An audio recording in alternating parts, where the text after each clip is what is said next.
bonjour à tous. On se retrouve pour la troisième édition de nos blogcasts sur les métiers de la gestion financière et la gestion du risque. Alors avec nous, Johan Klina. Aujourd'hui, je travaille donc chez BookTP à Monaco et essentiellement sur le projet d'extension mer de Monaco, comme on peut voir derrière moi. J'exerce la fonction principale de responsable du management des risques et des opportunités. Alors, qu'est-ce que ça veut dire?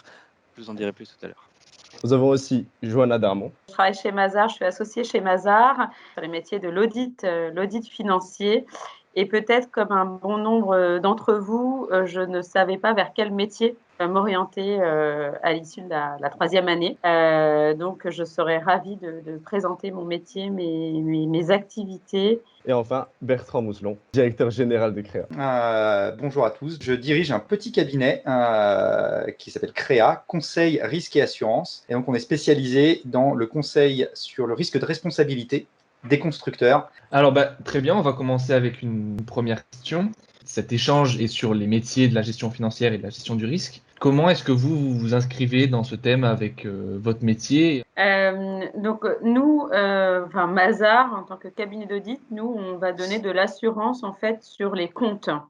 Autrement dit, les entités, elles établissent chaque année des comptes qui sont censés finalement refléter les opérations et le résultat de l'exercice.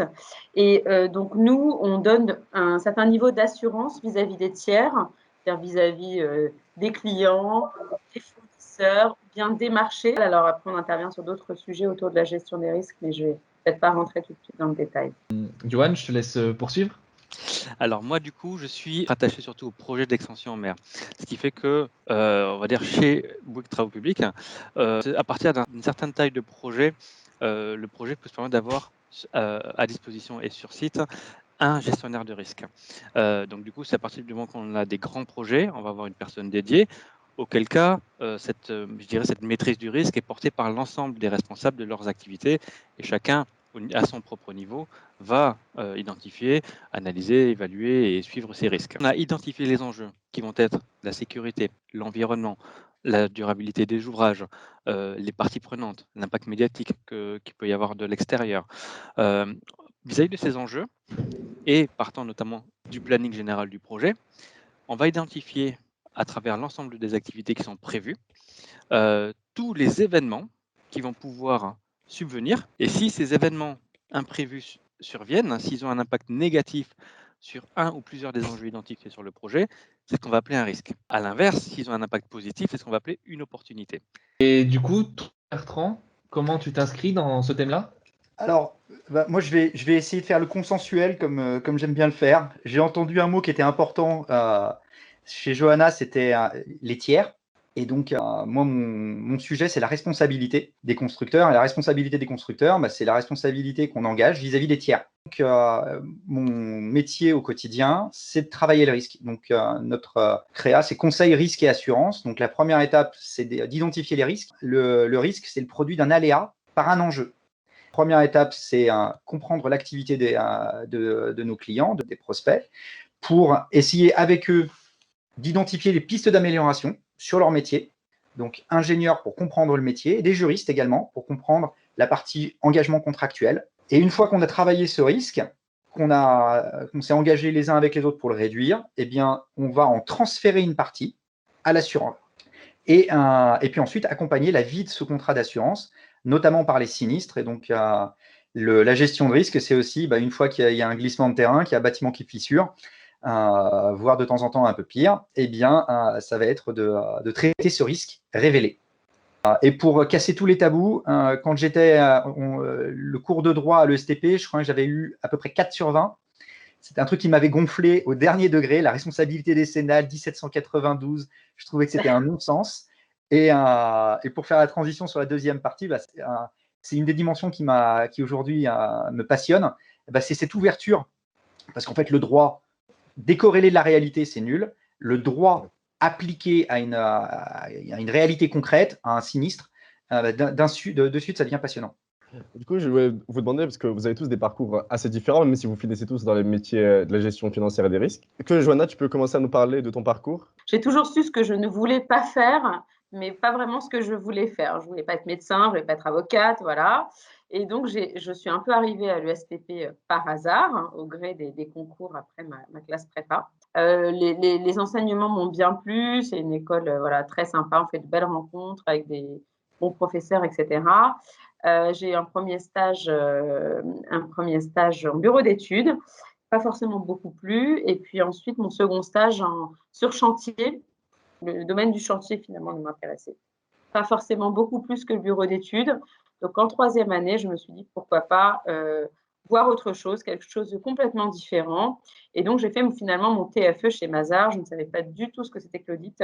J'ai préparé mon entretien en disant les mots qui vont bien, mais sans comprendre ce que j'allais faire. Et en fait, j'ai fait, pour répondre à ta question, Mamoun, toute ma carrière chez Mazars. Donc, ça fait presque 20 ans maintenant, puisque je suis de 2001, merci Johan, que je suis chez Mazars. Alors pourquoi j'ai tenu aussi longtemps J'ai tenu aussi longtemps parce que on évolue très très rapidement en termes de responsabilité, en termes de management des équipes, de gestion de la relation client. Donc très vite, au bout de la troisième année, on est déjà responsable du dossier. On gère le planning, le budget, les juniors. Donc c'est très très riche en fait, très formateur. Et puis, on peut aussi évoluer vers d'autres métiers. Autrement dit, j'ai parlé de l'audit et du commissariat aux comptes, mais à côté de ça, j'interviens aussi sur les missions de conseil. Voilà. Et en plus, je me suis spécialisée, donc au bout de 5 ans chez Mazars, donc pour développer ces métiers auprès des acteurs de l'immobilier. Et c'est ça qui me plaît aujourd'hui, c'est que j'ai réussi à réunir finalement ce que j'aimais faire, finalement, la compta, la gestion, etc. Et finalement pouvoir bénéficier de mon bagage que j'avais acquis, une partie de mon bagage et de mon réseau. Et ça, c'est très important, qui aujourd'hui est très intéressant pour développer mon activité. Moi, je suis parti du même point que toi. Ah. Je ne savais pas. Donc, en fin de troisième année, c'était la grande inconnue. Et c'est à l'occasion du forum, en fait, que j'ai trouvé mon premier emploi. Je suis passé sur un stand. Il y avait le directeur général du bureau d'études qui était là, qui m'a dit, mais tu cherches un boulot? Je lui ai dit, bah oui, comme beaucoup d'autres ici. Il m'a dit, bon, bah, tiens, t'appelles telle personne, t'es sur Lyon, bah, t'appelles telle personne. Et donc, je suis rentré dans un bureau d'études où j'ai commencé en matériaux structure, donc diagnostic, prélèvement d'échantillons de béton, essais sur matériaux, en amont des opérations de réhabilitation, caractériser les structures en place, leur capacité portante, etc. Puis ensuite, au bout de 2 ans, j'ai eu une opportunité de rentrer en maîtrise d'œuvre en ouvrage de génie civil hydraulique. Donc, rien à voir. Et ça m'a passionné pendant encore 2 ans. Puis ensuite, j'ai eu un appel du pied par le créateur de Créa, qui est un ingénieur ETP et aussi accessoirement mon père, et qui m'a dit bon, bah, Bertrand, bah, c'est bon, tu t'es forgé une première expérience, maintenant tu viens chez nous. Je suis arrivé donc, en 2006, et depuis, donc ça fait 15 ans. Et depuis, donc, j'ai fait cette lente transition depuis le BTP jusqu'au monde de l'assurance. Et puis avec cette dimension entrepreneuriale, puisque c'est une petite équipe, on est 10, avec des profils très différents. Tout a commencé quand j'avais 4 ans avec mon premier Lego. Et là, je me dis, ouais, c'est trop bien les Lego. Donc, je veux construire. Arrivé au bac, bon, j'ai dit, bon, je me suis inscrit. En fait, moi, je suis passé par un IUT, donc génie civil. Et après l'IUT, j'ai fait une licence technique internationale en République tchèque, qui m'a permis, avant d'arriver à l'ESTP, d'avoir déjà 3 expériences, en incluant des stages et de l'intérim. Donc, je suis passé par Bureau Veritas sur du contrôle technique construction, Eurovia Tramway à Grenoble pour le tramway de Grenoble, et GFC Construction, c'était une mise aux normes sécurité incendie sur un hôpital qui était un immeuble de grande hauteur en activité, sur lequel il fallait faire une mise aux normes sécurité incendie. Arrivé à l'ESTP, section travaux publics, c'est parce que je savais que c'était ça que je voulais, je ne sais pas pourquoi. Donc me voilà parti là-dedans. Mes expériences en stage, du coup, je commence chez Colas au Gabon. Ensuite, en deuxième année, je passe chez Eiffage TP, grands travaux ouvrages d'art sur la LGV Rhône, sur les ouvrages d'art. En fait, ce que je savais pendant mon cursus, c'est que comme je ne savais pas exactement où je voulais aller, mais que c'est plutôt la gestion de projet au sens large qui m'intéressait dans le secteur de la construction, je me suis dit autant essayer d'apprendre un maximum de choses, d'un maximum de personnes différentes et d'un maximum d'entreprises différentes. Donc j'ai voulu passer par des groupes, des PME, des TPE, de la construction et un maximum de types d'ouvrages différents, comme j'ai pu le citer.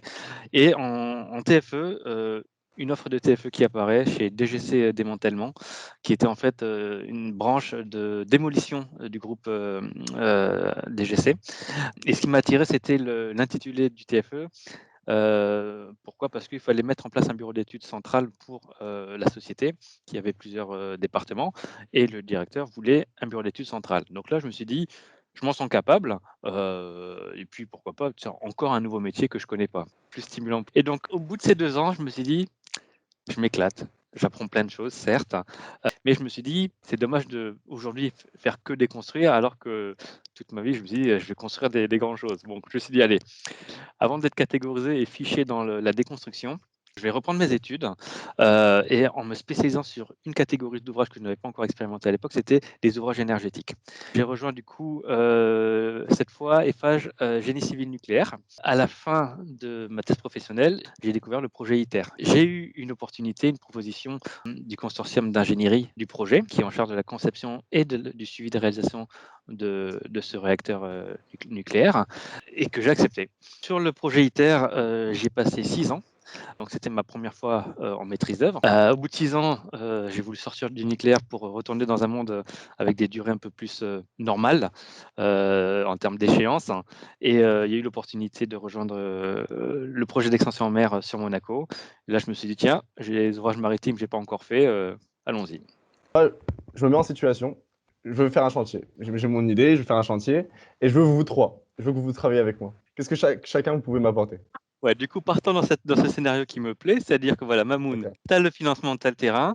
Moi, j'arrive en tant Ah, qu'entreprise j'aurais bien cherché le financement quand même côté Mazar. de construction.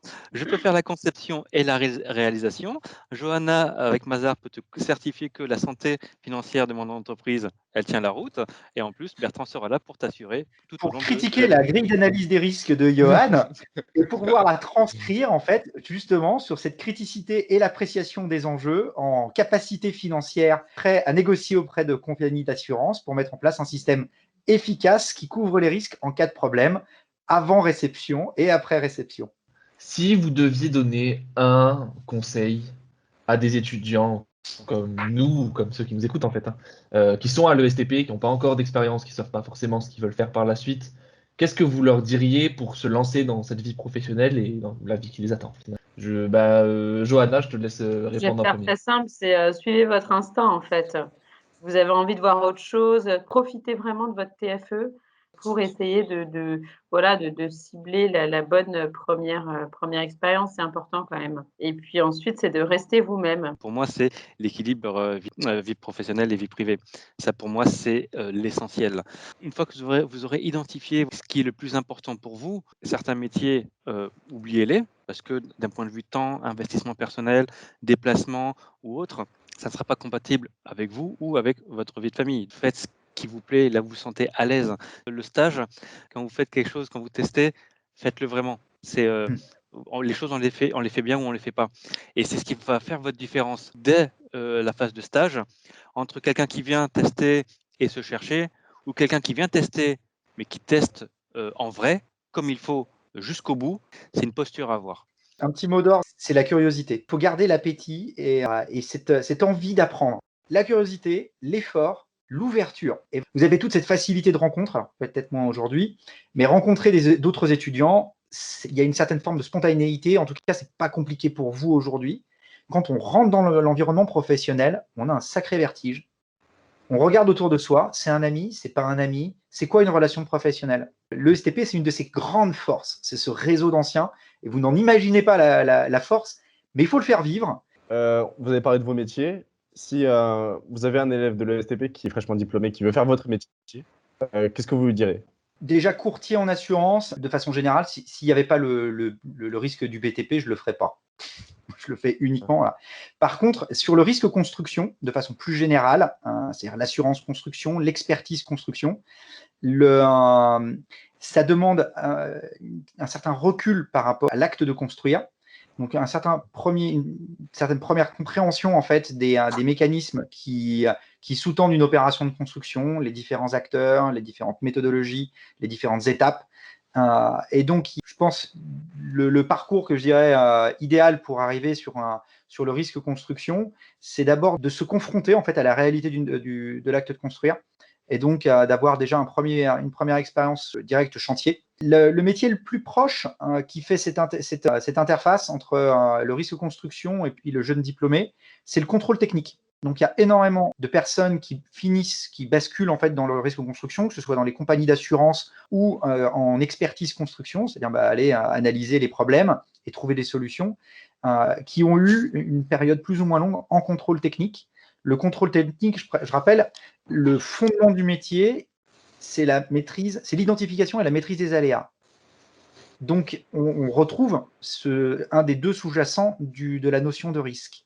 D'accord. Je pense que Johan, tu rejoins. Oui, je dirais clairement, ne viens pas faire mon métier tout de suite, fais d'abord la conduite de travaux. Après, je parle pour ma partie, à moi, gestion de risque sur un projet de construction, je dis passe par le terrain d'abord. La conduite de travaux permet de toucher un peu à tous les sujets, la prospection, la facturation, la gestion des équipes, résolution de problèmes techniques et autres. Donc, c'est très pluridisciplinaire et très formateur en très peu de temps, en fonction de la taille du projet notamment. Donc là, quelle que soit votre entreprise, ça va vous donner les bases et, comme l'a dit Bertrand, la réalité du terrain. Parce que pour conseiller, il faut connaître. On ne peut pas conseiller sans connaître. Donc, quel que soit le sujet, et je pense que c'est valable sur d'autres métiers aussi, avant d'atteindre un certain niveau, il faut comprendre les différents rouages, les mécanismes et les processus existants chez vous, mais également aussi parfois ailleurs dans le secteur d'activité, comment ça se passe chez vos filiales ou vos concurrents, chez vos clients aussi. Parce que quand on comprend le client, on peut mieux répondre à ses besoins. Donc, si vous avez le réflexe de décortiquer tout ce que vous apprenez, tout ce que vous voyez en processus, vous le maîtriserez mieux. Du coup, vous pourrez plus facilement évoluer et surtout identifier encore plus facilement ce qui vous plaît dans ce processus-là. Johanna, toi, tu n'audites pas forcément des entreprises BTP Ouais. et tu ne conseilles pas forcément des entreprises BTP. Donc, Non. qu'est-ce que tu penses de ce qu'ils viennent de dire avant? Moi, contrairement à ce qui vient d'être dit, pour Mazars, venez tout de suite, en fait. C'est complètement différent. Vous n'avez pas besoin de bagages particuliers. D'ailleurs, il y a une partie très, très importante accordée aux formations dans les cabinets d'audit en général. Moi, je représente Mazars, mais et donc pour former au métier, puisqu'on recrute tous azimuts, donc il faut bien former les personnes. Moi, la compta, encore une fois, je me souviens de ma première mission avec un directeur de mission chez Mazars et j'ai fait les contenter au moins 10 fois et c'est toujours pas réussi au bout de la 10e fois. Donc c'était inquiétant, mais ils m'ont quand même recruté, donc ouf. Et puis après, si vous voulez faire le métier d'auditeur, faut être rigoureux, faut aimer les chiffres.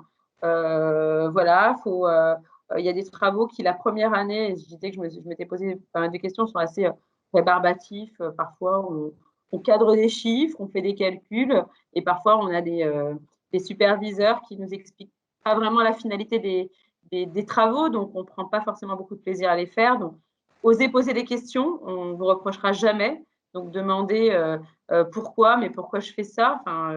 Et là, ça prend beaucoup plus de sens. Parce que, bien évidemment, on se forme, quel que soit le métier. Donc, on ne va pas tout de suite vous demander d'aller voir un client et de faire une analyse de risque ou de… Forcément, il faut passer par quelques années où on va apprendre. Et voilà, donc la curiosité, je crois que c'est Bertrand qui en a parlé tout à l'heure, la rigueur, la méthodologie et surtout poser des questions. Vous apprécierez d'autant plus ce que vous faites. En fait. Alors, là, je soutiens ce que vient de dire Johanna. Moi aussi. On nous a formatés à ingurgiter. On est assis en classe et on ingurgite et on ingurgite. Oui. Dans le monde professionnel, c'est pas ça du tout qu'on attend de vous. Il faut que vous ingurgitiez, mais il faut que vous produisiez. Et c'est une démarche qui est totalement inversée. Et donc, pour comprendre cette logique, il faut poser des questions. Et c'est un exercice. Vous faites un entretien d'embauche. Venez avec un carnet, prenez des notes. Et il faut que vous ayez des questions à poser à la fin de cet entretien. Vous inversez complètement l'entretien du côté passif au côté actif. La question, c'est ce qui montre l'intérêt que vous avez porté à l'échange que vous avez eu avec votre interlocuteur. Donc, posez des questions. Donc là, si vous n'en avez posé que 2, surtout ceux qui sont présents, c'est que vous avez encore une marge de progression. Et donc, c'est un exercice fondamental qui doit structurer. Et à la fin, ça devient spontané. Hein. Bah, c'est un super mot de la fin que vous nous dites là. On vous remercie tous les trois pour votre participation. C'était super Merci intéressant et on a été très honorés de vous accueillir aujourd'hui et de pouvoir découvrir vos métiers. Donc merci à vous pour votre participation.